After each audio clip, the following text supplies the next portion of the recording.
naman mga kapatid, nandito na naman po si Malodil Santos na palagi pong magbibigay sa inyo ng opinyon.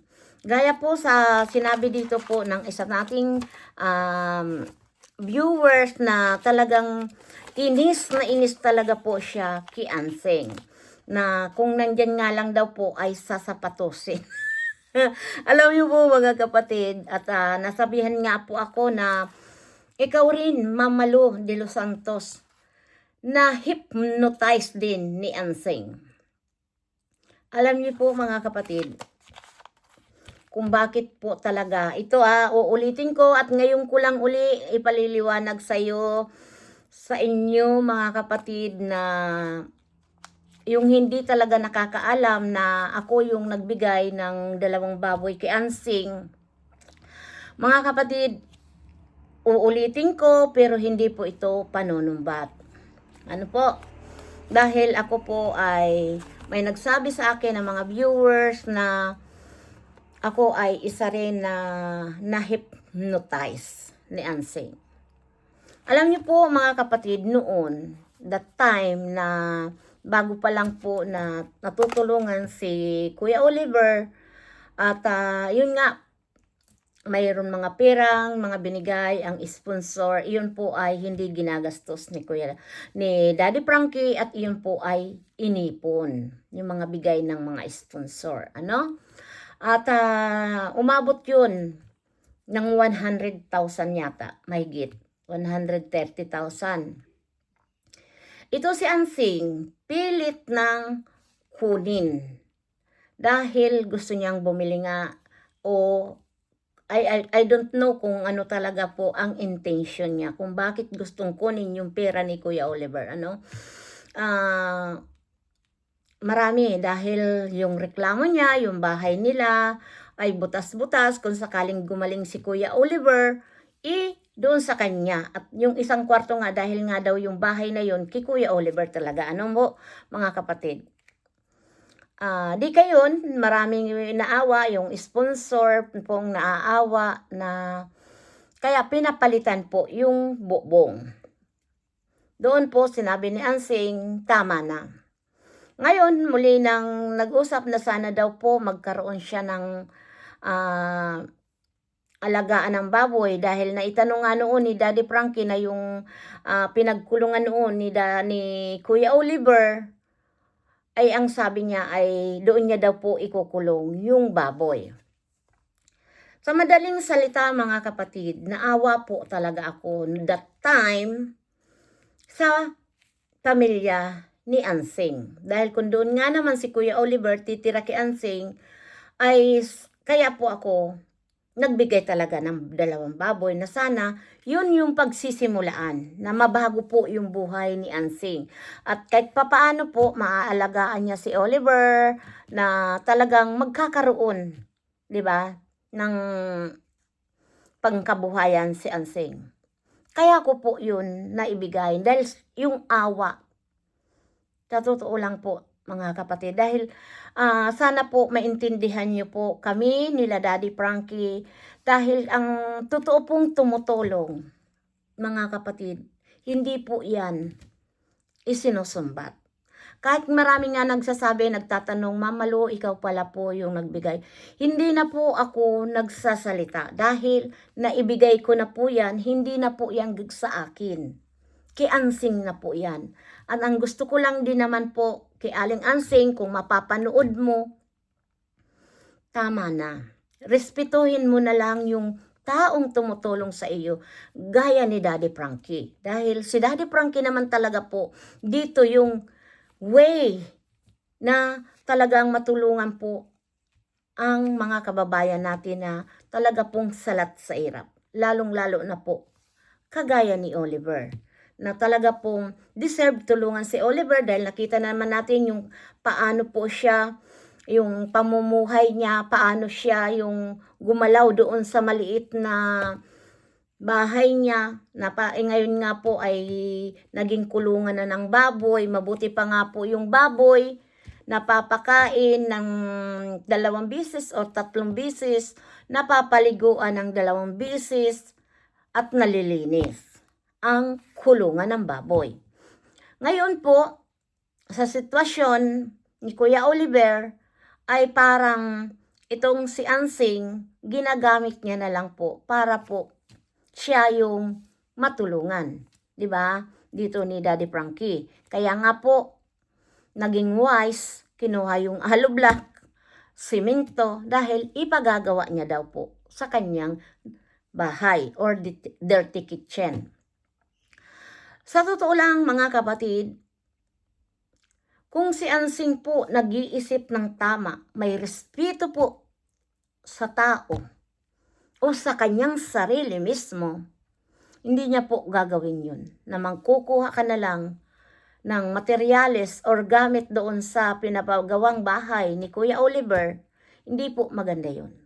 Doon pa lang nawalaan ka na ng respeto dito kay Daddy Frankie. Di ba? Sana inintay mong makatapos, na kung may mga sobra-sobra, pwede mong kunin. Di ba? O pwede ka naman mag-request dito kay Daddy Frankie. Di ba? Kaya lang, minsan tayo po, sa sobrang bait ng isang tao, naaabuso din. Kaya yung na high blood si Daddy Frankie at talagang sumabog, ay ako'y natawa talaga doon. Dahil ang mga sabi nga ng mga viewers, nagiging sunod-sunuran si Daddy Frankie, uto-uto, may nagsabi pa nga ang bobo si Daddy Frankie, di ba po? Dito po ay tinanggap ni Daddy Frankie. Hindi po siya nasasaktan dahil po siya ay talagang kalmado na hindi siya magalit dito sa magkakapatid at iwan niya na lang po na ganun na lang. Dahil nandyan po talaga ang pagmamahal ni Daddy Frankie kay Kuya Oliver, dahil nagsakripisyo naman talaga sila na mapabuti si Kuya Oliver. Imagine po, hindi natin inaasahan sa nakita natin po kay Kuya Oliver, imagine, nagagaling pa si Kuya Oliver at ngayon nga po, napakalusog, di ba? Dito ang usapin na ito talaga, hindi natin po masisisi talaga dito si Daddy Frankie dahil alam niya po, siya po ang nakakakita ng sitwasyon. Gaya nga po ng sinabi ni Daddy Frankie doon sa live niya na kung naalagaan noon si Kuya Oliver, hindi po hahantong na ganun po, naputikan si Kuya Oliver na yung buhok masahol pa pong siniminto, kumakain, ang kamay, hindi man lang po maugasan na kumakain, mga, alam mo kung ano po yung talaga, or plastic, kaya po talaga nagkaroon ng diferensya po talaga yung tiyan ni Kuya Oliver. Kaya nga po yun ay, di ba, mayat-mayat siya maglalabas ng kanyang dumi. Pasensya na po sa mga kumakain at mga ano, at doon po talaga po nakita natin na hindi po talaga ganun na alagaan. Dahil nabibigyan lang siguro ng pagkain, tubig, pero hindi po ganun po ang pag-aalaga ng isang kapatid. Na inayaan mo na ang kapatid mo na hindi mabisan, nagpuno ng dumi. Doon po talaga natin nasasabing hindi po talaga maayos yung pag-aalaga. Ang tunay na pag-aalaga po, kahit isang linggo, mapaliguan nyo man lang ang kapatid or malinis yung dumi. Dahil imagine, ikaw po, kayo po mga viewers, ang tatanungin ko. Isang araw na hindi kayo nagbihis, nagpalit ng damit, at nagdudumi po tayo sa sarili natin. Ano po ang pakiramdam? Diba? Ang hirap po spellingin, diba po? Kaya ako dito po, yung sinasabing ako na hypnotize din ni Ansing, hindi po ganun. Kasi minsan si Kuya JJ, napakabait talaga ni Kuya JJ. Nakita natin yan. Kahit si Daddy Frankie nasabi niyang napakabait talaga ni Kuya JJ, siguro si Kuya JJ doon talaga nasulsulan din, kaya nasapok niya po yung asawa ni Ansing na si Kuya Louie, ano? At kahit nga po si Kuya Louie takot din kay Ansing, 'di ba? Nagkapagsalita pa nga si Kuya Louie dahil kung siya ay pinalalayas ni Ansing, hindi siya lumalayas dahil alang-alang sa kanyang mga anak, 'di ba? Napakabait din ni Kuya Louie, 'di ba po? Na takot talaga po kay Ansing. Dahil sabi nga din, yun din ang sinasabi ni Daddy Frankie. Nakikita niya po, dahil siya naruroon, nakikita niya po yung sitwasyon. Ano? Dito sa usapin na ito talaga, dapat si Daddy Frankie talaga dito ay yung nagdidesisyon para sa kabutihan ni Kuya Oliver. Ang sabi nga ni Daddy Frankie, pagtulong-tulungan na lang nila. Wala na yung isipan na ako yung nagpapainom, ako ang nagpapakain, ako yung naglilinis kay Kuya Oliver. Huwag na po natin pag-usapan yan. Kayong magkakapatid po magkasundo para sa kapakanan po ni Oliver. Ginagawa na nga po ang lahat ni Daddy Frankie para mapabuti si Kuya Oliver. Sana ganun din po kayong magkakapatid.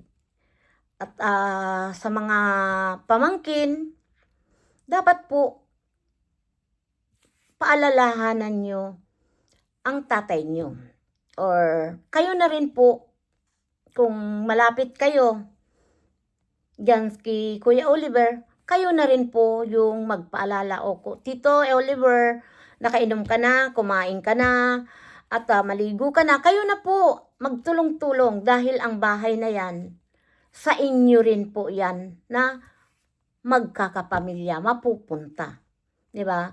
Dahil hindi lang yan po, 500,000 ang kabuuhan dyan na sa bahay na yan. At sabi ko nga rin na tayo po dyan ay tutulong din. Diba? Sana, wala nang isipan, wala nang lamangan. Kahit ikaw, Kuya GJ, huwag ka na rin mainggit sa kiansing dahil darating din ang araw, malay mo, mayroon din maawa sa'yo. Basta ipakita nyo lang yung pagiging interesado nyo sa kapatid nyo. Dahil dito po, mga viewers po, concern kay Kuya Oliver. Lalong-lalo na po si Daddy Frankie na siya lang po talaga yung iniisip. Dahil kung ano ang desisyon ni Daddy Frankie, yun po ang masusunod. Dahil kami naririto lang po kami para sumuporta kay Daddy Frankie at sa team ni Daddy Frankie at siyempre po kay Aling Rochelle Vlog. Ngayon mga kapatid, sana po lagi tayong mabilis. At alam natin po talaga ang sitwasyon na tayo po, wag na tayong makapagsabi. Ako po, iniiwasan ko po talaga na makapagsabi na hindi maganda po kay Ansing dahil nandito tayo, tumulong, unawain, kung may mali, wag na natin pong dagdagan. Ang mali, kailangan itama natin.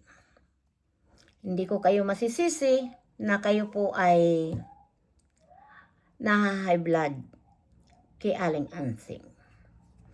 Dahil nakikita ko po sa mga comment section, sa premiere ni Daddy Frankie, sa aking reaction, na talaga pong galit na ang mga viewers po, ang mga supporter ni Daddy Frankie. Ganun pa man, mga kapatid, nagpapasalamat po ako sa inyo dahil po nandiyan kayo na patuloy nyo kaming sinusuportahan. Kung wala sa inyo mga viewers, wala po kami dito. Kaya marami pong salamat. God bless you po sa inyong lahat. Mabuhay tayong mga Pilipino na kahit papaano po nagtutulungan. Sa ngayon, salamat po. God bless you. Paalam, we love you so much, mga viewers na patuloy nagmamahal kay Malo de Santos. Bye-bye. We love you.